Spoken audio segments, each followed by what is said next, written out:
Hello, kids! Welcome to another episode of our lesson in Science 4 for Quarter 2. And we are now at week 2. So sit back and relax and take a deep breath because we are going to learn a lot of things for this week. And still, we are discussing our human body. And for this week, we're going to focus on our digestive system, circulatory system, and our respiratory system. Our learning objectives for this week is to summarize the basic functions of the digestive system in a way that it is easy for others to understand. So let's not complicate things and try to explain these functions the best and easiest way that we can.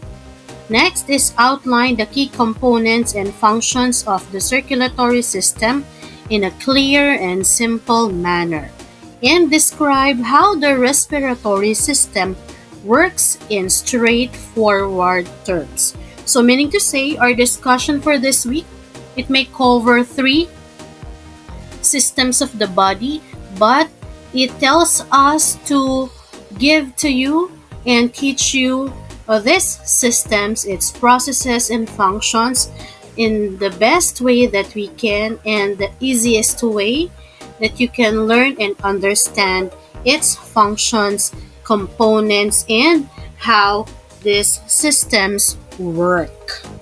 Alright, so for day 1, we're going to discuss the digestive system. So for days 1 and 2, we can cover the digestive system. So let's discuss the basic function of our digestive system. So how does our digestive system works? The digestive system is a complex and vital process that breaks down food into nutrients so that our body can absorb and use. Alright, so it is the digestive system is the one who is responsible in breaking down the food that we eat and making it and turning it into nutrients so that our body can now absorb the nutrients that we need from the food that we eat. Alright, so the digestive system breaks down the food we eat into tiny parts to give us fuel and the nutrients we need to live. As food breaks down, we get amino acids from protein, simple sugars from starches and fatty acids, and glycerol from fats. So, the digestive system is the one who is responsible in taking out the nutrients from the food that we eat and then let it absorb by our body. Now, how does the digestive system work? Where does it start? Okay, so we have the mouth and the esophagus. The mouth is where the digestion begins with chewing and saliva. The esophagus acts like a tube that carries food from the mouth to the stomach. So from chewing, we eat the food. Okay, it enters our mouth. Then we chew the food. So the teeth grind food into smaller pieces, and our saliva moistens the food and contains enzymes so that it can easily break down into simple or tiny pieces or tiny particles. And then the muscles from the esophagus propel food down to the muscles propel food down the esophagus. Okay, so from the mouth, digestion begins in the mouth where the teeth chew the food. Glands in the mouth produce a digestive juice called saliva. The tongue mixes the food particles with saliva, and then the saliva moistens and softens the food so that it can be swallowed easily. When a person swallows food, it passes through the pharynx or throat and into the esophagus. Now, the esophagus is a tube through which the food passes from the pharynx to the stomach in a process called peristalsis. The walls of the esophagus move in waves to push the food down the tube to the stomach. Peristalsis also takes place in the stomach and the intestines. Now, so upon chewing the food and then swallowing it down to the esophagus, then it will go now to our stomach. The stomach mixes food with gastric juices to break it down further. It then releases chyme into the small intestine. So, what does the food does? No, ano ba yung nangyayari sa food inside the stomach? So, mixing. Muscles churn food, mixing it with gastric juices, and then break down. Gastric acids and enzymes break down proteins and fats. And then chyme, partially digested food, is released into the small intestine. Okay. So everything is blended with digestive juices inside our stomach. Hydrochloric acid kills bacteria, and then enzymes break down proteins. So parang ginagrind sila inside our stomach. So yun, binibreakdown nila lahat ng ating kinain into smaller particles. Okay, so may mga iba't ibang naka-assign para na mas madaling ma-absorb ng ating katawan yung mga nutrients from the food that we eat. So what is the function of the liver and the gallbladder? The liver produces bile which helps digest fats. The gallbladder stores bile and releases it into the small intestine. So the liver produces bile to help digest fats, filters toxins from the blood, and stores energy in the form of glycogen. While the gallbladder stores bile produced by the liver, it releases bile into the small intestine to aid in fat digestion.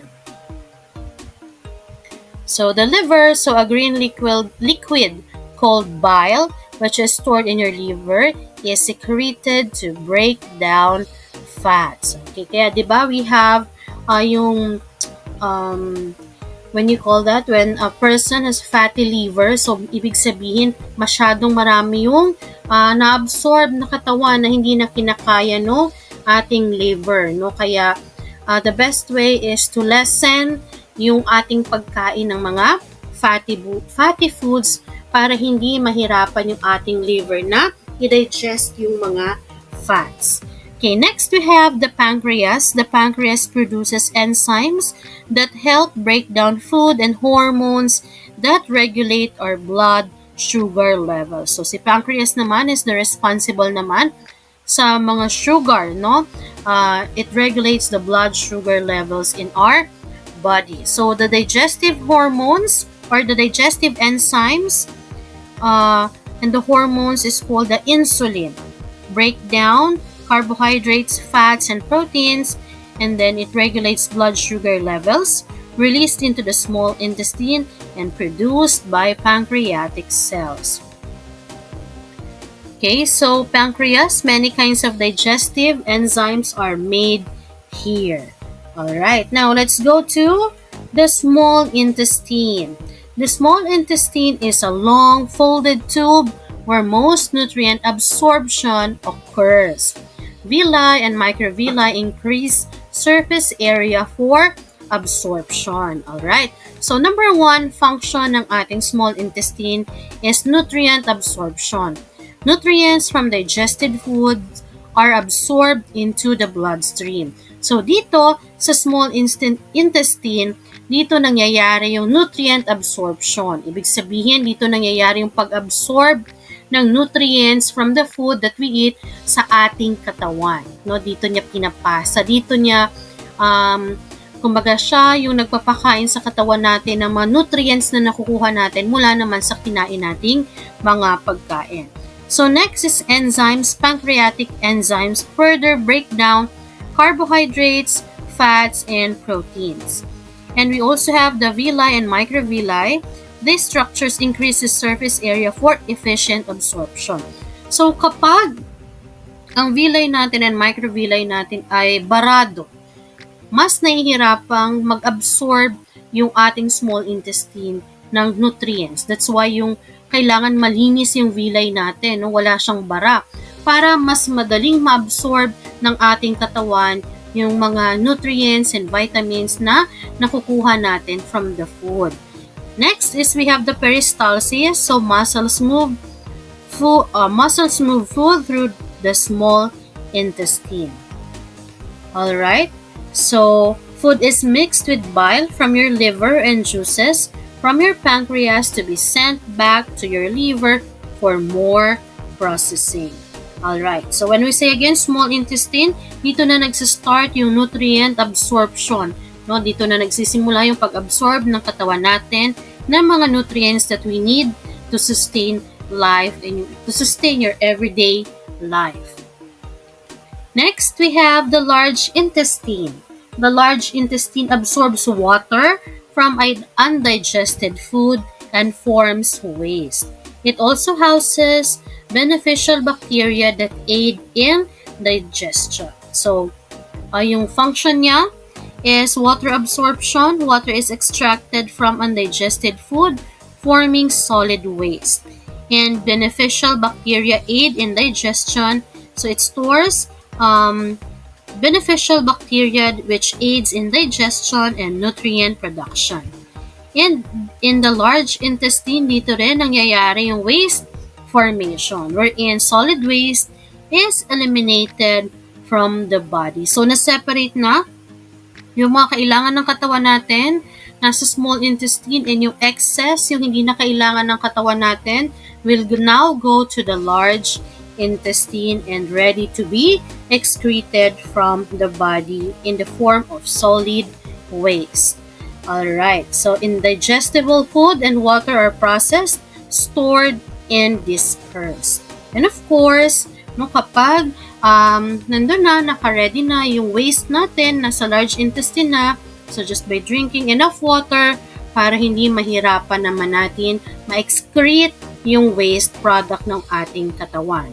And our solid waste passes through the rectum in order to leave your body. So it is very important to excrete this waste because it is waste product. Kapag hindi natin nailabas ang waste product natin, it becomes toxins, no? Pwedeng tayong malason.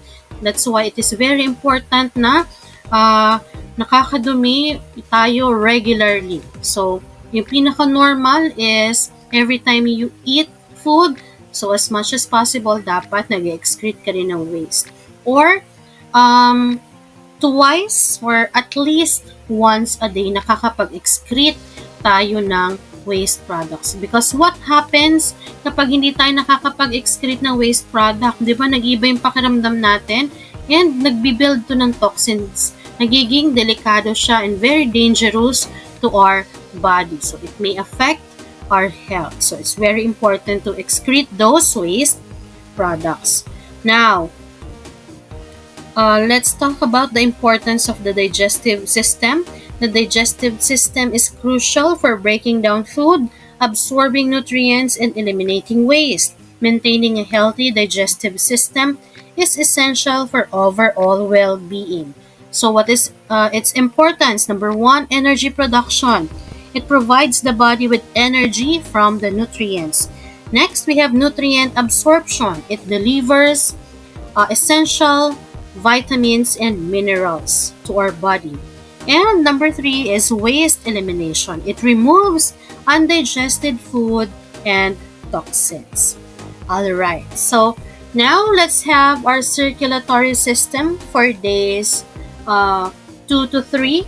Okay, so it depends on how fast do you discuss this lesson. So for circulatory systems, we're going to talk about its components and function. So what is the importance of the circulatory system in the human body?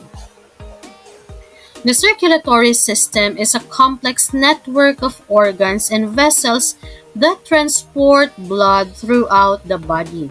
It plays a crucial role in delivering oxygen and nutrients to cells, removing waste products, and regulating body temperature. So, as we can say that this is the transport system of the body because through the blood, it transports the nutrients being absorbed in the small intestine to the different organs of our body.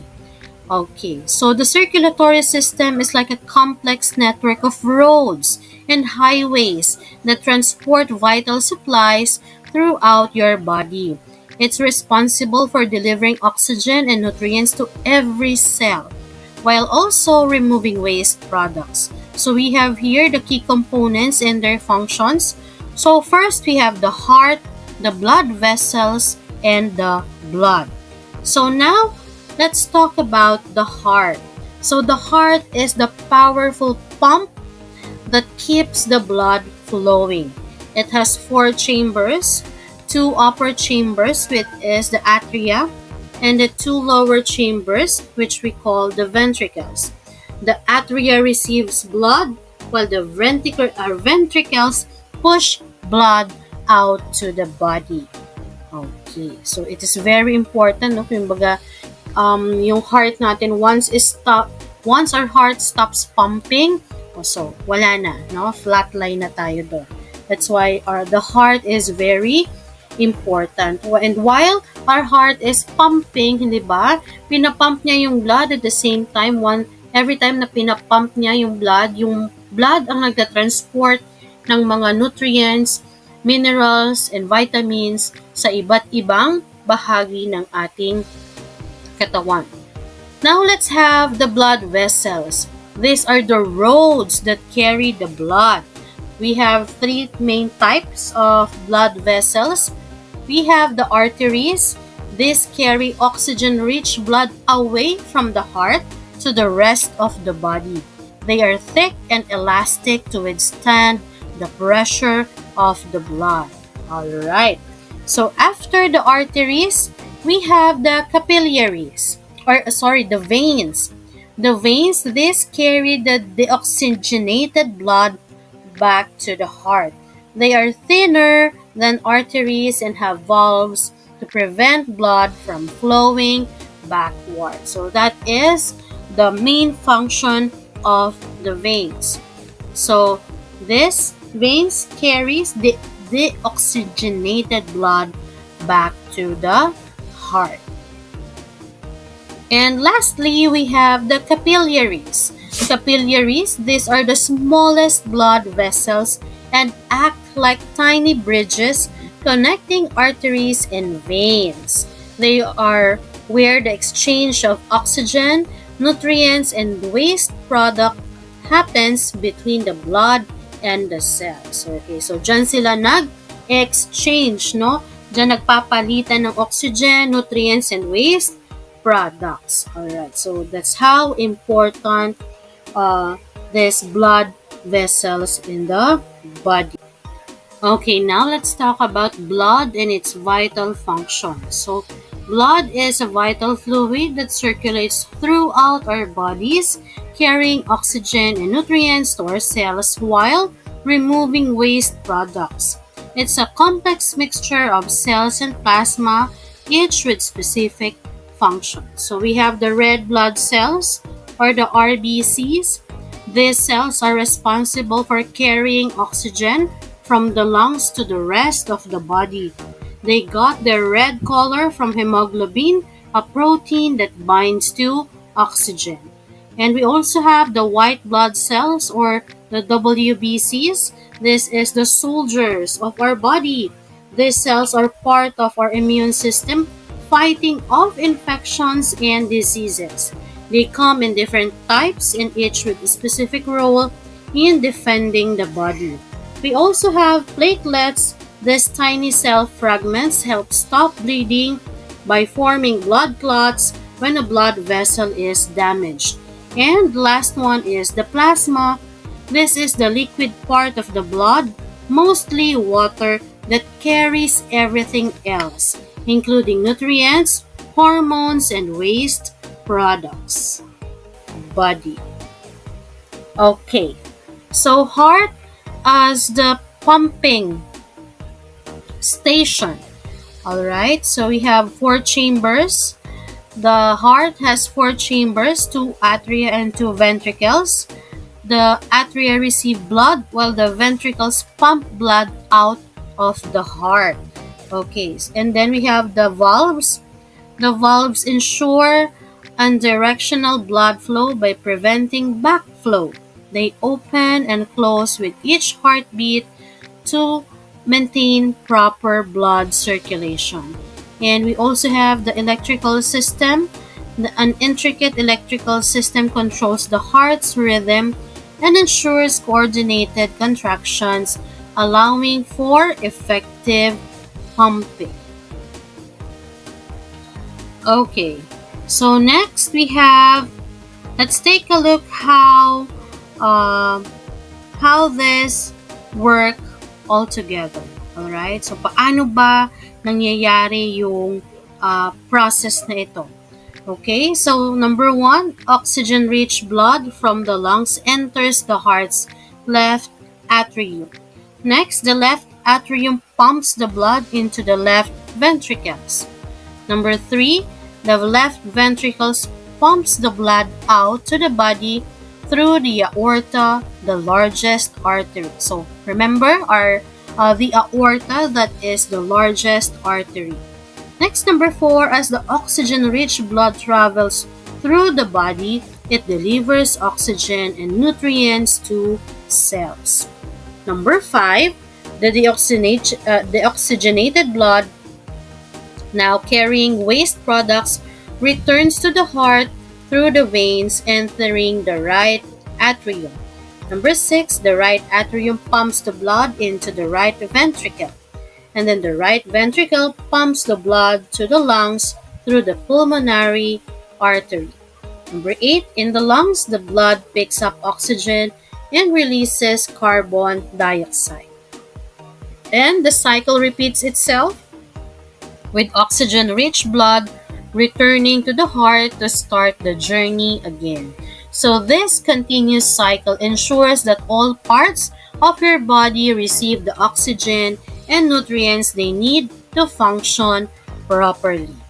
Alright, so that's it for the circulatory system.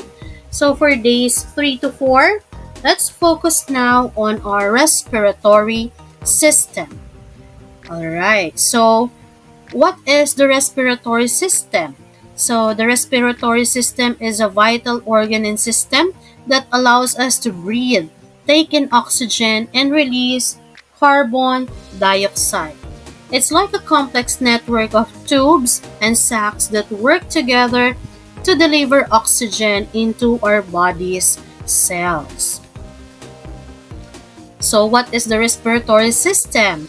So again, it is a complex system made up of organs that work together to help you breathe. No, it is the one responsible on how we breathe in and breathe out. It's responsible for taking in oxygen and releasing carbon dioxide, which is a waste product of your body's processes.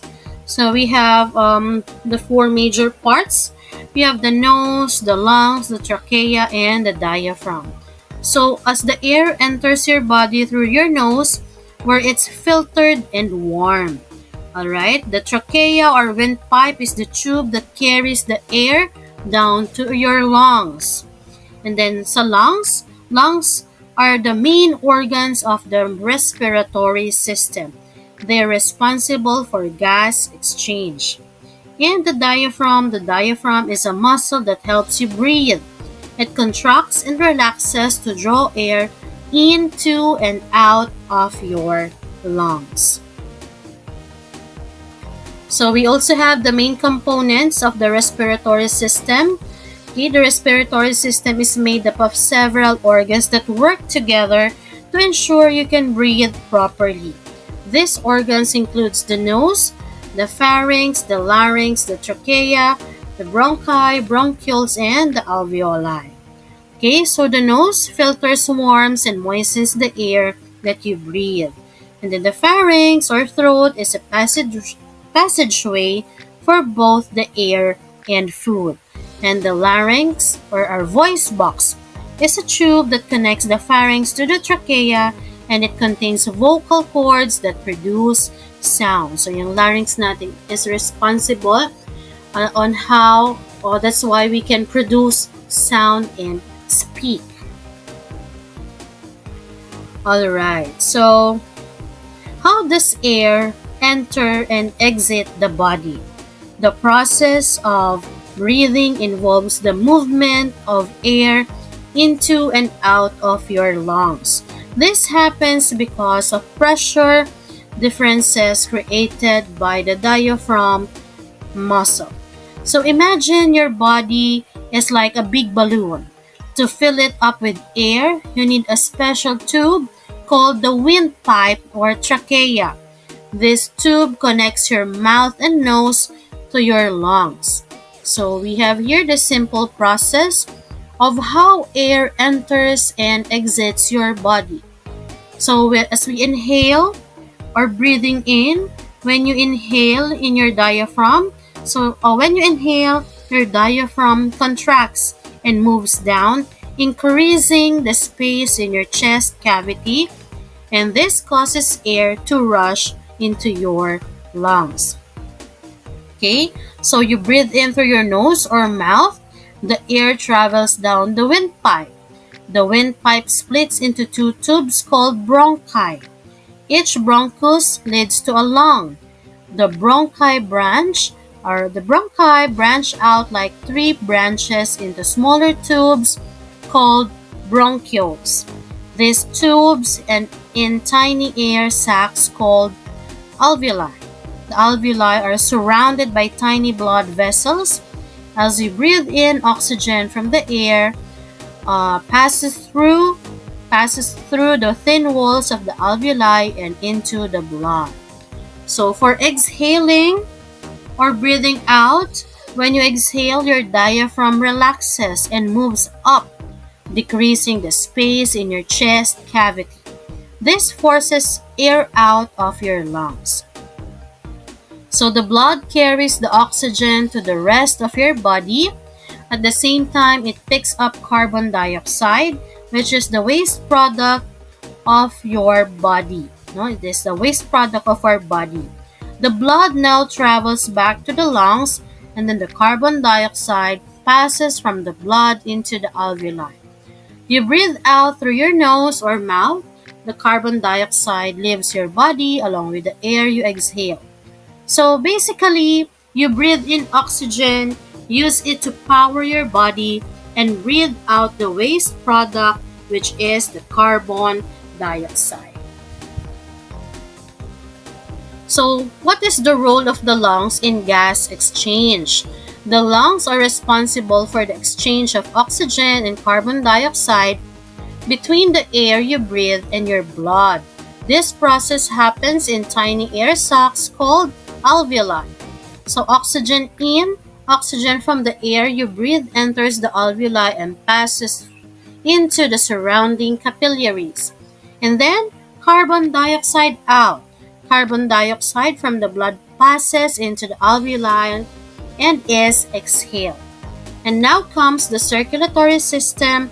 The circulatory system carries the oxygen-rich blood throughout your body and picks up carbon dioxide waste from the cells. So see, they are all working together. They are perfectly fit into each other's system. So meaning to say, all the systems in our body works together so that we can be healthy, and they make sure that all the organs of our body functions well.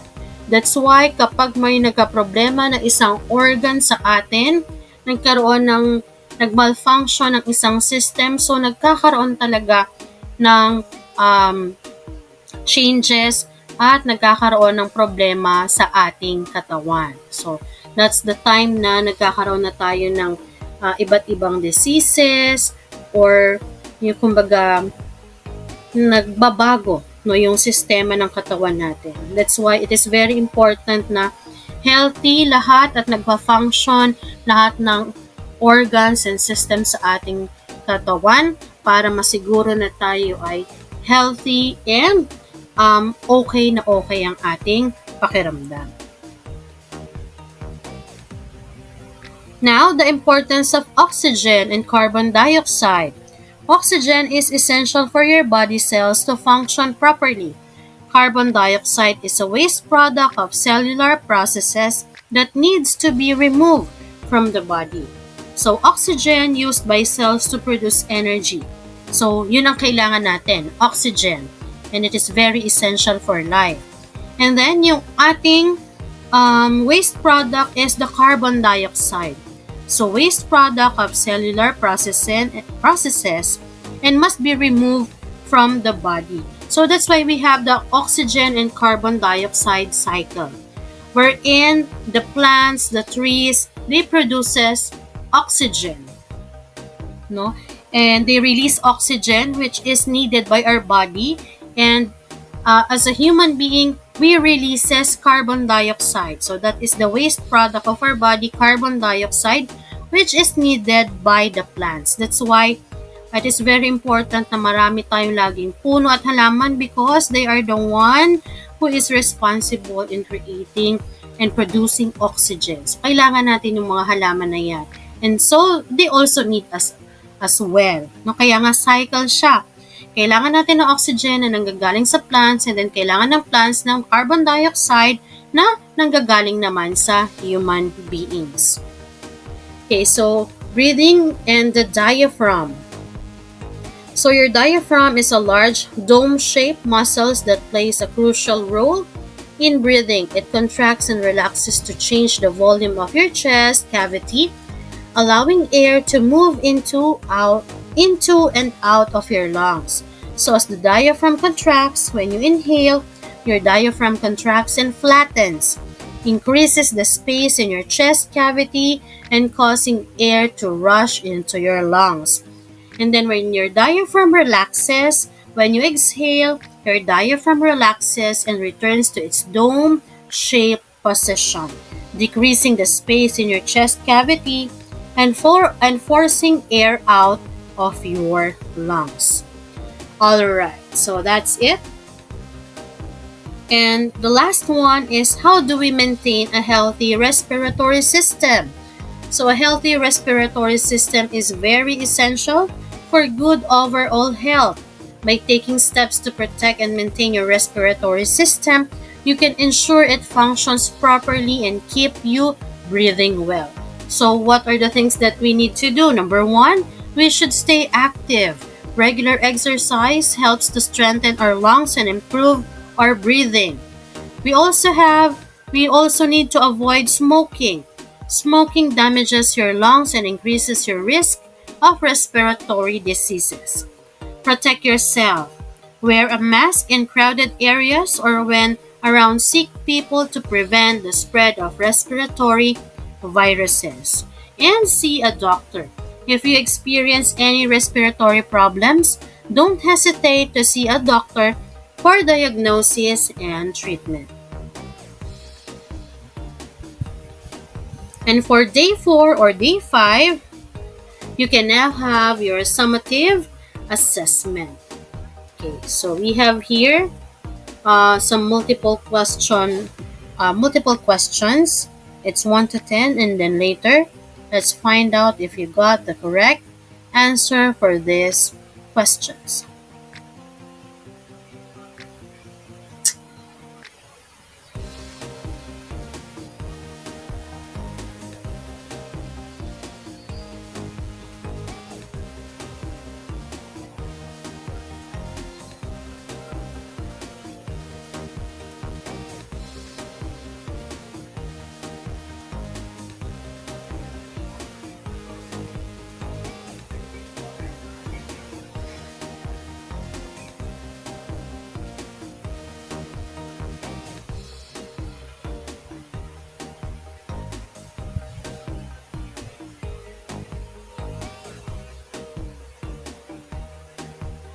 So we also have the fill in the blanks.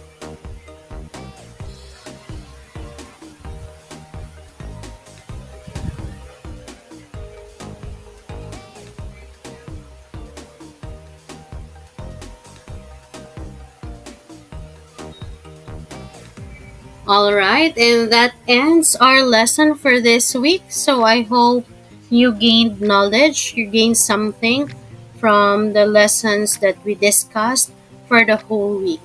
So thank you very much for being with me, and I hope to see you again next week in our science class for grade 4 for quarter 2.